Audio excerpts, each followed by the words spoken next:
बिहानको 9 बज्यो। आज चाहिँ हाम्रो यात्रा यो चाइनिज बोर्डर भयो होइन, यता के अरे हाउखु भन्ने यो चाइनिज इमिग्रेसन सक्यो। यो चाहिँ अब भियतनामको द्वार। भियतनाम भनेको त्यही देश हो जुन देशले अमेरिकाकोसँग फ्रान्ससँग पनि लडेर जितेको थियो होइन, त्यही देश। यो तल रेड रिभर। अब रेड रिभर त भन्ने मात्र हो, रेड रिभर जस्तो छैन।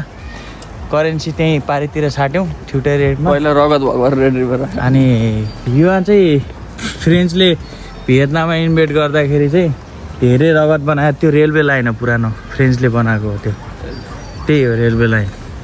अनि यो ब्लड के भन्छ, ब्लड रोड पनि भन्छ यसलाई। ल अब आज ल के अरे यो हाउखु भन्ने बोर्डर भयो चाइनातिरको, यो रेड रिभर, यो भियतनाम, यति फरक छ। त्यहाँ पारि रेल पनि चल्थ्यो अरे पहिला। ल राम्रो छ। ल आज अब अपडेट दिन्छु ल, के भयो खर्च सर्च बस अहिलेसम्म त के भयो त। होटलदेखि यो बोर्डर चाहिँ फेरि अलिपेको साइकलमा आउनु होला, सस्तो 2 रुपियाँको।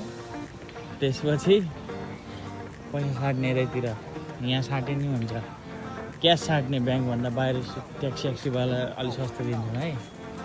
यो लाउचा इन्टरनेसनल बोर्डर गेट इमिग्रेसन सक्यो। अब हनुको लागि बस खोज्ने। यी भिजाले इजी हुन्छ, त्यस्तो गाह्रो छैन।